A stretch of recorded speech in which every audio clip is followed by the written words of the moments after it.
professional is St. Kitts and Nevis national, Dennis McCall Jr., who is currently working on attaining his doctorate in air transport management. Dennis, it is such an honor to welcome you to Good Morning SKN. Welcome. How are you? Yeah, thank you for having me. I'm feeling good. Happy to be on the show. I've heard a lot about it so far since you guys premiered back in December, I think it was. So honestly, it's a pleasure to be here today. Well, based on my experience with you, I know that you are a perpetual student. Yes. Okay, so my question is, why this field? What interested you in it? So since I was younger, I always was interested in aviation. I think I can recall the first time I was interested in aviation is when I was 5 years old. I was in St. Thomas, Virgin Islands, and if most of us know St. Thomas, there's a sea terminal, seaplane terminal that's there, and I can remember that we were driving in Charlotte, Somali, and I was like, "Whoa, it's a plane!" Like it was taken off from the water. And it was so exciting to see something like that, especially as a young lad, right? So since then, I was always interested in aviation. Really and truly, I wanted to be a pilot originally. It's still a goal, but maybe not now, but further down in life, it's still a goal. But when I was looking at the cost of pilot training, I realized that it would have been an arm and a leg. So I did some comparison to actually going off and studying my degrees first, and it actually worked out to be cheaper to go and do my degrees first than to actually go to pilot study to do my pilot license. So I think that's why I'm so interested in aviation. I just love airport. I love the smell of jet fuel. I love looking at planes take off. I just like the whole operation from the time you check in to the time that you're up in the air. That's something that I really and truly love. And we have this saying that do something that you love and you will never feel like you're working a day in your life. That's exactly how I feel. Doing my master's in aviation, doing my PhD in aviation, that's exactly how I feel. It's something that I really, truly enjoy and I love to do. Well, you've already hit some of the nails of the questions that I had to ask you in terms of what's involved in air transport management. But was there anything that you left Mhm. out? Um, we look a lot at passenger feedback as well. I think that's very, very important. I think the part of air transport that I love the most is the marketing side of it. I really love looking at different commercials from different airlines and look to see like how can they appeal to us as travelers. Seeing that there are so many different airlines in the world, I love to see how they're so competitive against each other. You'd also look at the airport side of it, the airside operations, and you'd also look at service access as well. So looking at all the train systems, the transportation systems, so like the buses, even car parking in an airport as well. All of these fall on the air transport management umbrella, you could say, yeah. Well, that's very fascinating. I want to delve briefly into your master's dissertation. So your dissertation Mhm. was entitled "The Caribbean Aviation Sector: Past, Present, Future," where I'll be a go after. I like the colloquialism mentioned there. So what can you tell us about that dissertation, the experience in writing it, and what you took away from it as well? Yeah, so during that dissertation, I already had an idea of what the Caribbean aviation market looks like. And I don't have to be the one to tell you guys that aviation within the Caribbean is in a dire state. And actually, during that dissertation, I was able to pull information from a lot of different documents that were published in the Caribbean and pull it all together into one report, really and truly. And to me, it's very alarming. And some of the things that I wrote about in the dissertation actually came to pass. The whole Liat collapse thing, it happened in the middle of my dissertation, and I had to rewrite almost an entire section, I think it was, when Liat had collapsed. You're looking at high travel taxes. This is something that's it's a killer here in the Caribbean. Why should I have to pay almost 500 something US one way to travel between St. Kitts and Barbados, and three-quarters of that cost is travel taxes. So that's a killer. You'd also need to realize that we're not investing in aviation professionals within the Caribbean. In my research, I found that only St. Martin is actively investing in their young people for them to go off and study aviation. You'd also realize that connectivity is a problem. Even in this present day and age, yes, Liat collapse, yes, we have I think it's called inter-Caribbean here, but connectivity is a problem. I should not have to wait a whole day or 2 days to travel from St. Kitts to go down to Trinidad or to travel down to Guyana. These are problems. The Caribbean region, we cannot survive without aviation. We don't have any alternative modes of transportation. There's no sort of ferry that's there, even though we've been talking about the ferry for such a long time. This hasn't come to pass as yet. You would also have problems where there is no cohesion between the air transport policies within the Caribbean as well. So those are some different things I was able to pick from my dissertation.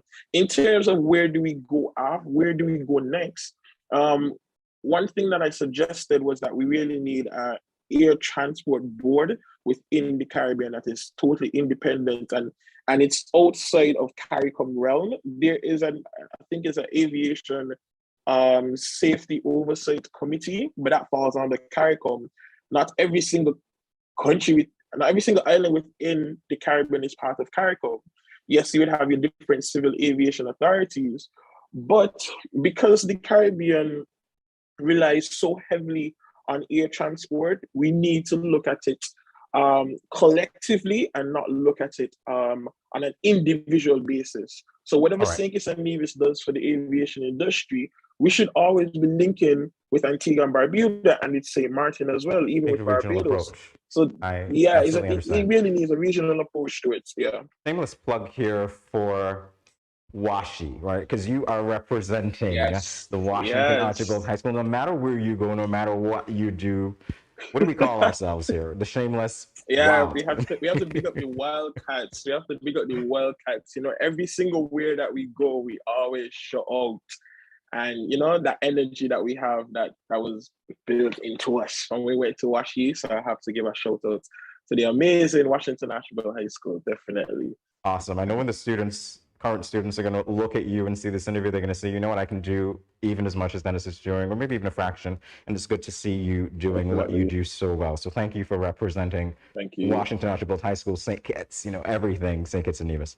All right, so we're delving into some of your other pursuits because there's a lot to you, Dennis.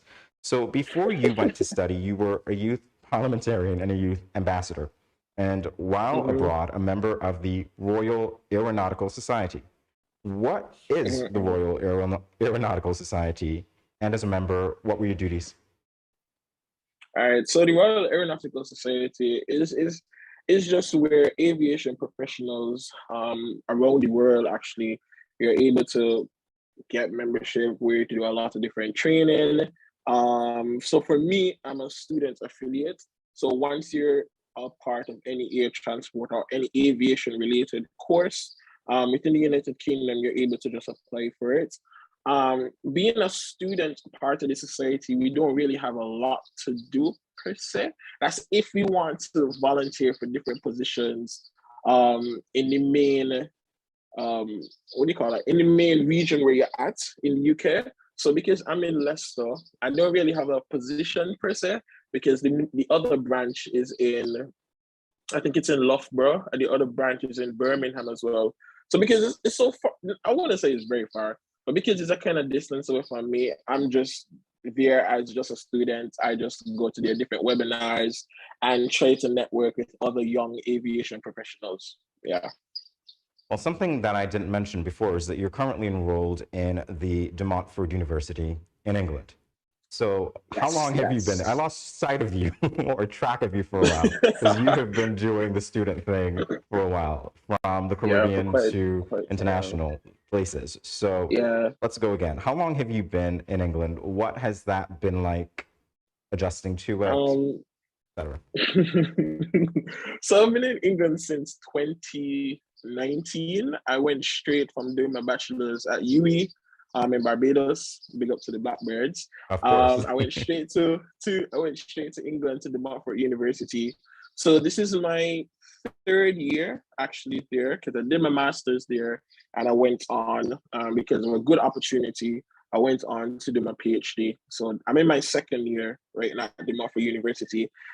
Settling in England, it was a challenge at first because you're coming from the nice warm climate and then to go to England, it's very cold. Like I can remember the first winter I was there, I actually cried because I was like, this type of cold, I'm not supposed to be this cold. I found it to be so unfair. Um, but I really love it now. Like I don't really love the cold that much, but I really love it. For me, I think it's very affordable with my city. So I'm in Leicester. It's a very affordable student city, especially when it comes to food. I'm a foodie, so I really love buying fresh products and stuff like that. It's easy to travel when you study in the United Kingdom, unlike here studying in the Caribbean. You could just go for a weekend trip. Let's say, for example, I wanted to go to Spain for a weekend. I can do that for £10. A round trip ticket, not one trip. Yeah, a round trip ticket is like £10 on Ryanair. So we do get a lot of different opportunities for us to travel in Europe whenever you're studying in the UK. To be honest, yeah.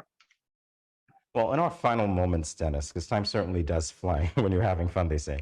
Mhm. We saw a tribute video you did for St. Vincent and the Grenadines after the eruption of the La Soufrière volcano.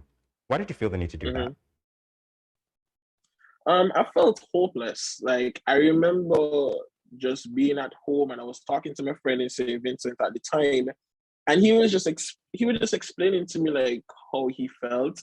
And I remember I just get goosebumps and I was just, man, I feel so hopeless. I felt like I couldn't do anything whatsoever. Like I just wanted to like hug my friends. And then I was just like, you know what, bro, just go ahead and sing. So I linked with one of my friends from the UK. And he has family in St. Vincent as well. So we came up with the arrangement to be like, you know what, we can't really do much.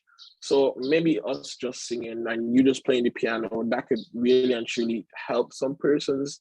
Really and truly, just calm them down just a little bit and just give them that sense of a surety that, one, you're not in this alone. Like, even though we're not physically there, like we're all over here praying for you guys. So yeah, I really wanted to do something to make me feel like, like how Well, I I would just didn't say, want to be helpless. yeah, and I would say that it's good to see that even in the midst of your academic pursuits, you're still so magnanimous to do something like that. And that is a good representation of who we are as Kitishans and divisions, a good representation of Mhm. you. So I'm wishing you all of the best. Continue to do what you Thank you. do. We Thank are you. all proud of you back home. Thank you for joining us on Thank this you. edition of Good Morning SKN, and all the best to you, Dennis. Take care. Thank you. Thank you so much. Thank you.